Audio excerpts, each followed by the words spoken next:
Governo Federal, Governo do Estado do Rio de Janeiro, Secretaria de Estado de Cultura e Economia Criativa do Rio de Janeiro, através da Lei Aldir Blanc, apresentam esta temporada do Muiractã. Oi, eu sou Frederico Cabala e vou acompanhar vocês neste episódio da Muiractã. Aqui falamos sobre literatura com a ajuda de quem escreve, pesquisa e lê.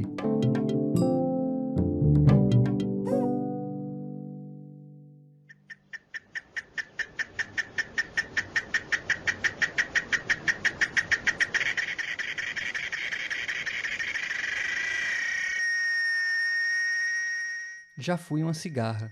Foi uma de minhas primeiras experiências com teatro na escola. Eu devia ter uns 10 anos e encarnei o bicho cantor da famosa fábula. Curioso que a primeira peça que assisti na vida, falando de teatro profissional mesmo, foi só aos 26 anos. Mas curioso ainda é que hoje, algum tempo depois, eu me dedico justamente a estudar teatro.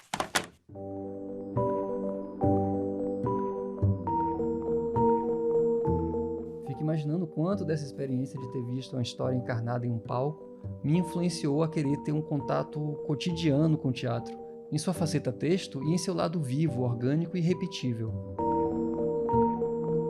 Aquele aqui e agora sem volta foi meu canto da cigarra. Esse mesmo chamado sedutor parece ter sido sentido pelo professor de literatura brasileira da Universidade Federal Fluminense, André Dias.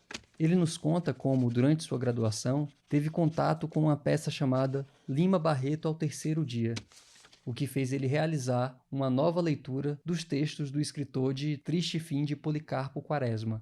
Mais tarde, em seu doutorado, André se dedicaria justamente a estudar Lima Barreto.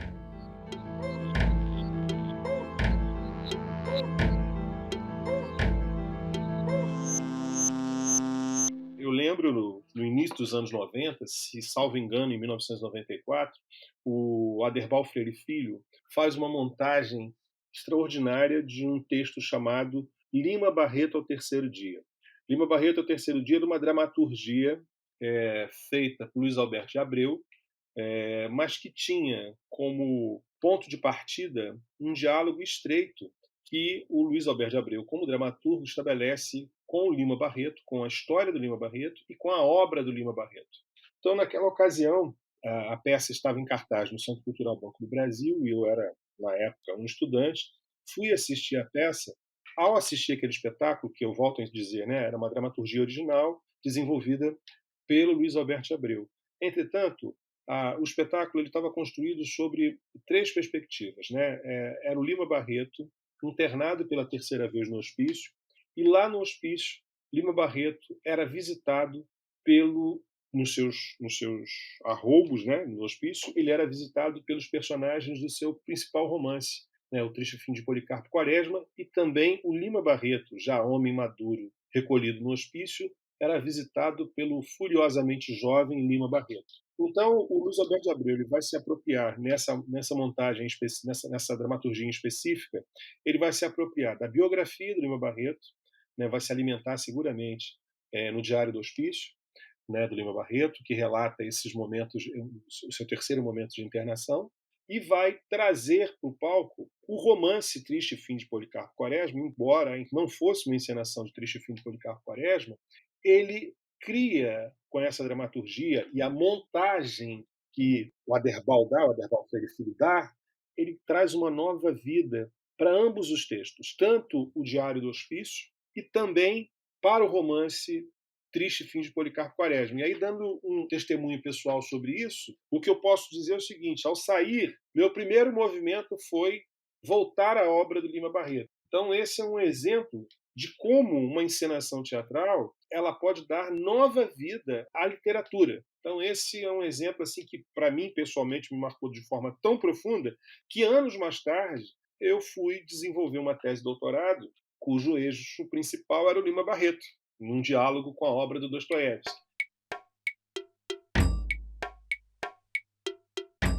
Um espetáculo teatral pode muito bem ocorrer sem partir de texto algum, mas quando em sua base está um texto prévio, já conhecido pelo público, a animação do espírito desse texto em cena se soma a outros subtextos, ou sobretextos, ou intertextos, enfim, outras linguagens que se conjugam e são capazes de nos fazer ler de modo diferente o que estava, anteriormente, apenas um domínio do escrito ou do verbal.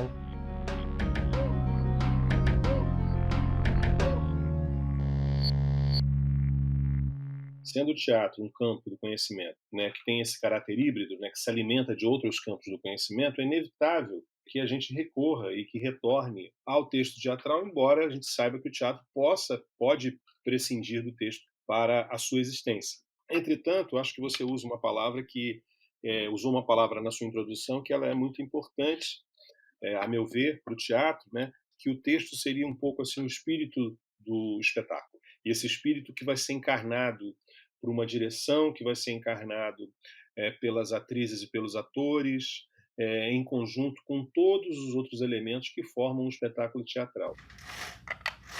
André Dias lembra de mais alguns exemplos de obras que tomaram outra dimensão após terem subido ao palco. É o caso do projeto Romance em Cena, do mesmo diretor de Lima Barreto ao Terceiro Dia.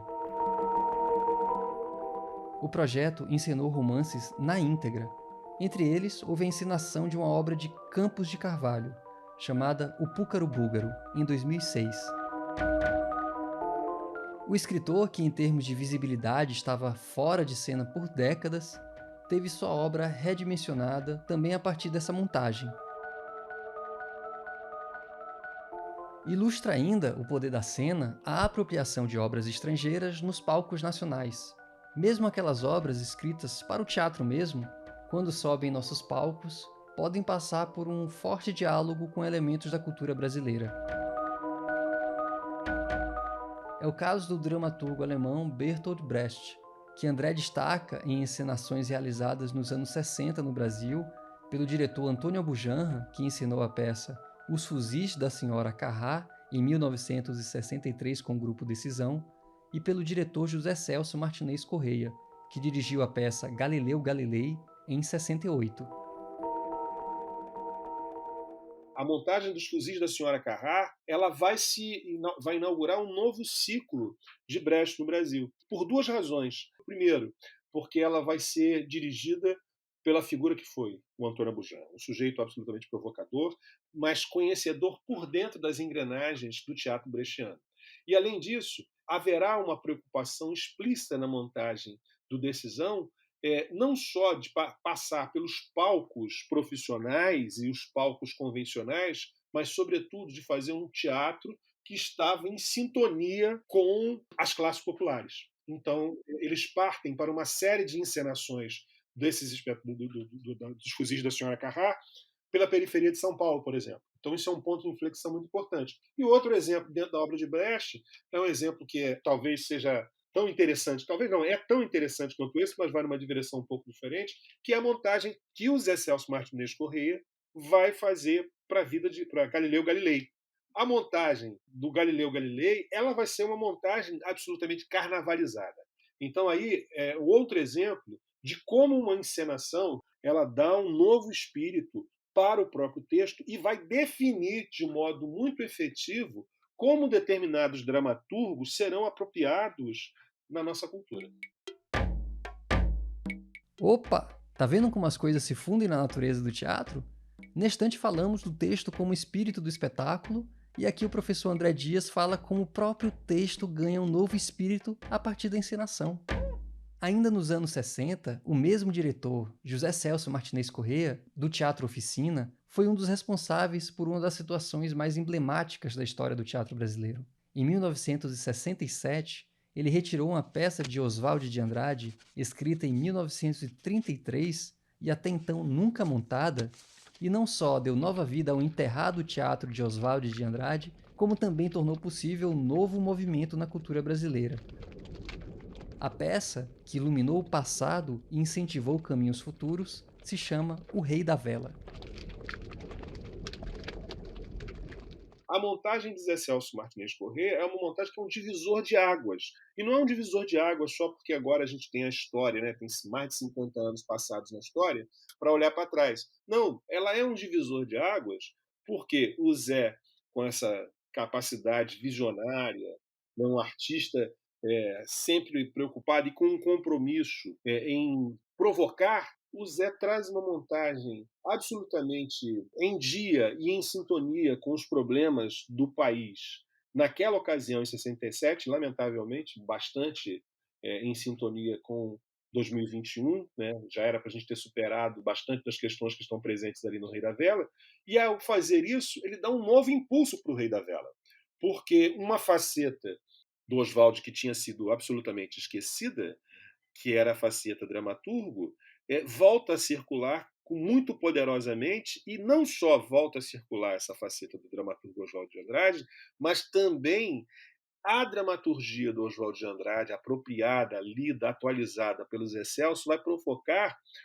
vai fundir, para usar uma expressão que era muito cara naquela época, vai fundir a cuca de uma nova geração. Se a gente pensa, por exemplo, como os tropicalistas se influenciaram e transitaram nesse universo do Oswald de Andrade via Zé Celso Martinez Corrêa, então a gente percebe como uma montagem ela pode, de uma maneira muito decisiva, construir novas perspectivas para uma obra mesmo dramatúrgica.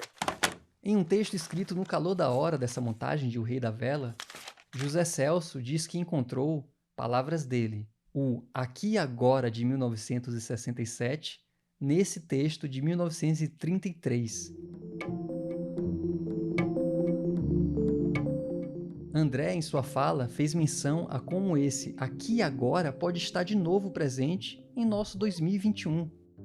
O que me faz pensar num caráter temporal cíclico que é próprio do teatro e suas constantes atualizações das montagens. O movimento tropicalista, nos embalos da montagem de O Rei da Vela, recuperou e atualizou um certo espírito modernista há décadas adormecido.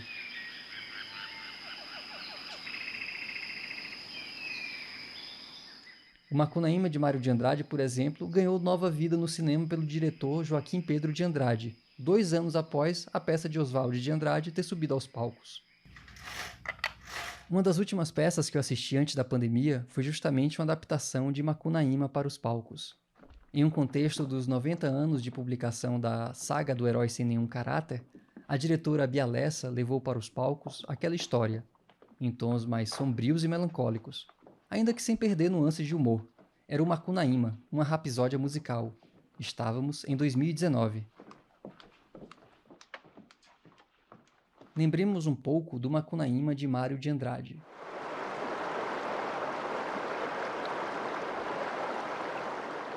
O livro foi publicado em 1928 e chamado pelo próprio autor de Rapsódia.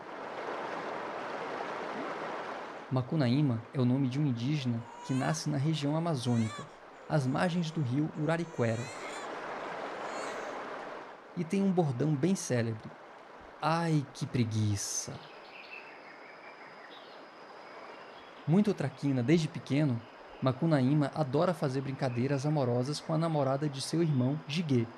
Engana constantemente seus companheiros indígenas e tem relações com entidades como Si, a mãe do mato. Si chega a engravidar, mas seu filho morre e ela resolve subir ao céu, virando estrela. Antes de partir, ela presenteia Macunaíma com um amuleto em forma de pedra, a famosa Muiraquitã. Nome familiar, não? Bem, para resumir bem, porque essa história é cheia de acontecimentos, idas e vindas e de referências a cosmologias a que não estamos habituados, Macunaíma perde esse amuleto e a história gira em torno dele atrás da Muiraquitã pelo Brasil afora, e depois do seu retorno à chamada Tribo dos Tapanhumas, no norte do país, ao final do livro. Diz Mário de Andrade que escreveu o livro meio que de brincadeira, ao som sabe de quê? Das cigarras.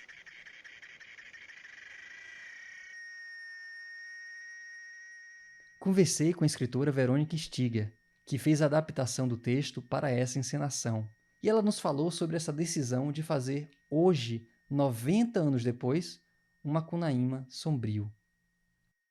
Eu me lembro que uma das únicas certezas que nós tínhamos, e eu me lembro de dizer isso para Bia Lessa, assim que ela me convidou, eu falei, Bia, eu acho ótimo, adoro essa ideia de adaptar o Macunaíma, amo o texto do Mário de Andrade, né?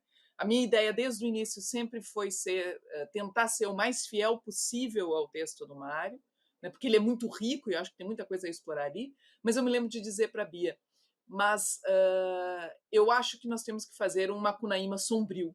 Né? E fiquei muito feliz que você justamente comentou isso, que o Macunaíma é mais sombrio, porque a ideia era essa. Né? Os tempos são outros.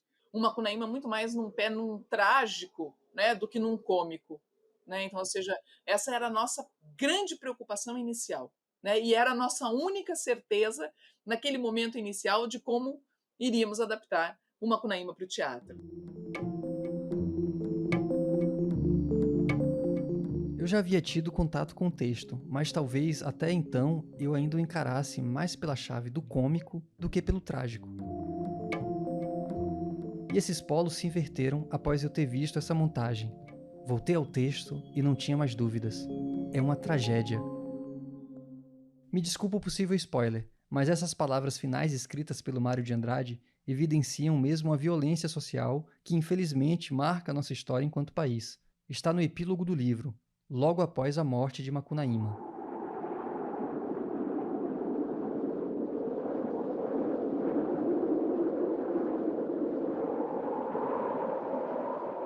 Não havia mais ninguém lá. Aqueles lugares, aqueles campos, furos, puxadouros, arrastadouros, meios barrancos, aqueles matos misteriosos, tudo era a solidão do deserto. Um silêncio imenso dormia à beira-rio do Urariquera. Nenhum conhecido sobre a terra não sabia nem falar na fala da tribo, nem contar aqueles casos tão pançudos. Quem que podia saber do herói? Para Verônica, esse trecho exemplifica como o texto já traz explicitamente essa presença da aniquilação, que só se acentuou com o tempo após a publicação do livro. Tínhamos esse cenário de fundo. Né? Então, ou seja, um cenário que é um cenário de extermínio mesmo, né? Então, ou seja, de genocídio da população indígena. E uma coisa que está marcada no final do Macunaíma, porque quando ele volta à aldeia dele, não há mais. Né? Então, ou seja, não há mais ninguém. Né? O que a gente tem ali é o nada, é a destruição. Né? Então, imagina isso já em 28, quando o Macunaíma é publicado, né?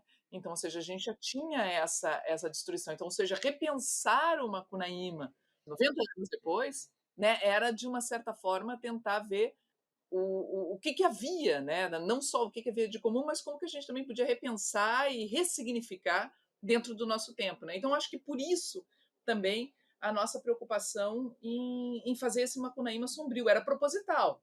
Não, era totalmente proposital fazer um Macunaíma sombrio. Né? Embora, claro, há momentos de muita graça. Né? E isso não se perde na montagem. A peça me chamou a atenção por trazer elementos pulsantes, que vêm da força da cultura indígena.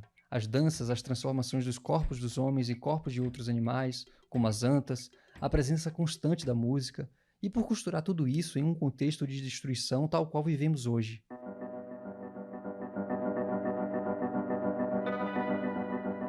Além do impacto social e cultural, o ambiental é outro aspecto que se vê na peça.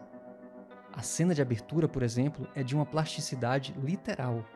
Um imenso plástico preto, tipo saco de lixo, fica ali como uma sombra da poluição e que mata a diversidade. É a monocultura. Poderiam ser plásticos de cores diversas, mas é uma cor só, a apagar um tanto de vida animal, cultural, vegetal e mineral. Em meio a essa abertura, algo estalou forte em mim.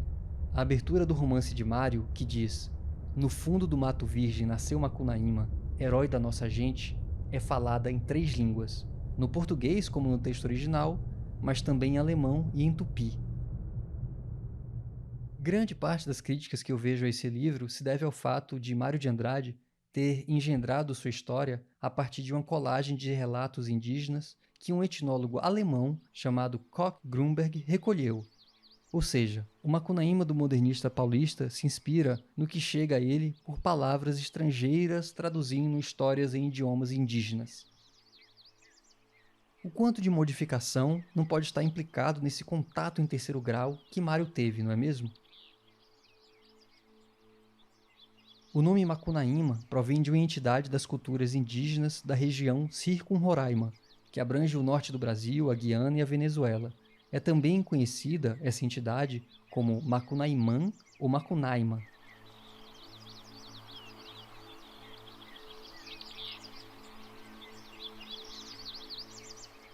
Macunaímã, o mito através do tempo, é o nome de um livro lançado também em 2019 em forma de peça teatral, em que alguns indígenas, artistas e ativistas debatem o legado da obra de Mário de Andrade, suas limitações e suas potências vistas aos nossos olhos hoje. O próprio Mário figura como um personagem nesse texto. No prefácio a este livro, o escritor indígena Cristino Wapichana afirma que se trata de um livro revolucionário que traz à tona vozes e visões do outro lado, o indígena, que por 90 anos esteve totalmente invisível, sendo reiteradamente desrespeitado em sua existência e em seu sagrado.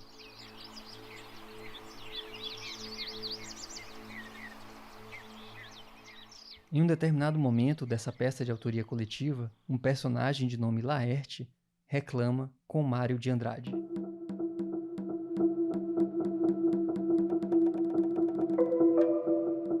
Diz Laerte: quando você pega as nossas histórias e mistura com outras, é como um xingamento para nós. Quando você mistura seu si, do povo Tembé, que padeceu antes do século XX, com o barro do povo Carajá, com Macunaíma, como se fosse tudo igual, você nos desvaloriza. Você produz estereótipos.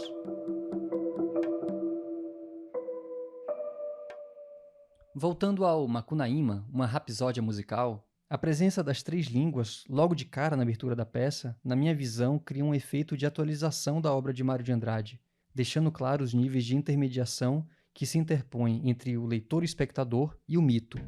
A espécie de telefone sem fio que está ali por baixo da rapsódia de Mário de Andrade sobe à tona para o público do teatro nessa montagem. Macunaíma, o herói sem nenhum caráter, é o nome de uma história criada em língua portuguesa com base em uma leitura realizada de textos de língua alemã sobre histórias contadas em línguas indígenas.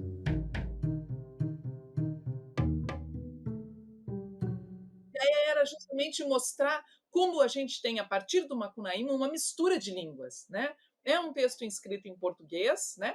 Mas a base do Mário de Andrade, né? Então, isso que é fantástico, eu me lembro que era uma coisa que nós sempre conversávamos, eu e a Bia Lessa, né? Porque uma das coisas mais fantásticas é que, claro, o contato dele não era direto, né? Então, ou seja, o contato do Mário de Andrade com o mito, né, não era um contato direto, ou seja, não era um contato via as histórias orais. Quando o Mário vai para a Amazônia, ele já estava com a leitura do Koch Grumber, né? Então, ou seja, ele já tinha esse livro na cabeça. Então, ele já estava trabalhando isso, que ele leu em alemão, que serve de base ali para o Macunaíma do Mário de Andrade, é um livro em alemão, né? Então, ou seja, é uma recolha desses mitos, né, feito por um alemão, né? Então a gente já tem esse primeiro, né, essa primeira passagem, essa primeira dança das línguas, né? Então, ou seja, a gente já tem essa primeira, na verdade é uma dança, né, em que uma língua na verdade entra na outra, em que a gente tem uma relação dessas diferentes línguas. E claro que tem como fundo e daí, né, essa ideia de recuperar o tupi também, de fazer emergir ali no meio, né, entre os dois, entre o português, nesse caminho, né, entre o português, do alemão ao português, do português ao alemão, né, o que emerge ali no meio, o que está ali no meio latente é o tupi. Né? Então, daí também tratar com essas diferentes línguas e com, né, com essa confusão de linguagens. Essa presença do tupi é ainda fortalecida pela atriz que amplifica a língua, a indígena Zahi Guajajara. Ao longo da encenação, outras línguas se somam ao português, tupi e alemão. Vem também o espanhol, o iorubá, o japonês. Ao fim da peça, o silenciamento das vozes é levado a cabo com muito barulho de metralhadoras. O som do nosso tempo. A ideia era justamente essa, né? Era deixar claro o tempo em que nós vivemos, né? Então, ou seja, de uma certa forma, era tornar mais evidente aquilo que estava já em latência no texto do Mário. E, na verdade, não é nem em latência, né? Já estava evidente no texto do Mário, né? Porque quando ele diz não havia mais ninguém lá, não havia mais ninguém na aldeia quando ele volta, né? A questão do extermínio já estava dada ali, né? A questão desse desaparecimento, né, já estava dada ali, né? E aí então era só uma questão na hora de transpor, né? Uma preocupação na hora de transpor isso para o palco, de tornar mais evidente, mais explícita, né, essa relação, né? Isso quanto ao final do texto, que é um extermínio. O cenário desse movimento final é novamente carregado pela matéria que é o símbolo também do extermínio ecológico atual, o plástico do lixo. E o final é muito escuro, ele é o mais sombrio de todos, porque é justamente quando o Macunaíma consegue recuperar finalmente a Muiraquitã, ele volta para a floresta, né? E quando ele volta, tudo destruído, já não há mais. Quando ele volta para aquilo que era o lugar dele de origem, né? Onde ele poderia, sei lá, descansar, onde ele poderia recuperar a sua vida anterior, ele descobre que não há mais, né? Não tem mais nada. Tem mais não. Essa é justamente a última expressão do texto. Tem mais não. Macunaíma sobe ao céu e vira a constelação da Ursa Maior. Nenhum dos seus sobrou para contar a história, que é repassada ao personagem que narra o livro por o único papagaio que restou no lugar. De resto, não havia mais ninguém lá.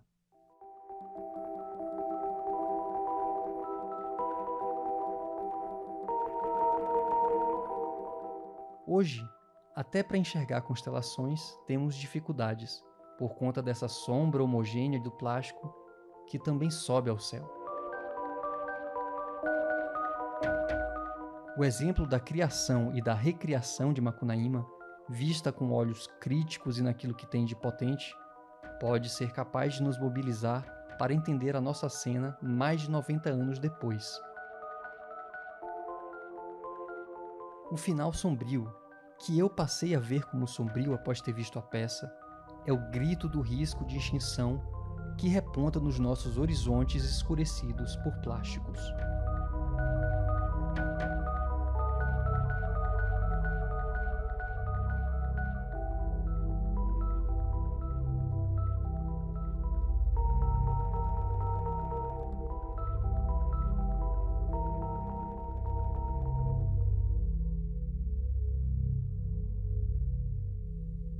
Esperamos que essa história seja diferente daqui a algumas décadas, com uma nova época que proporcione ao teatro um contexto mais solar para Macunaíma, mais ao som de cigarras do que de tiros.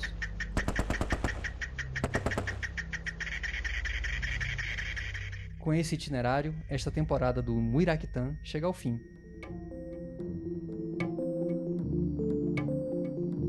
Tem mais não. Ao menos por enquanto. Se houver, até lá!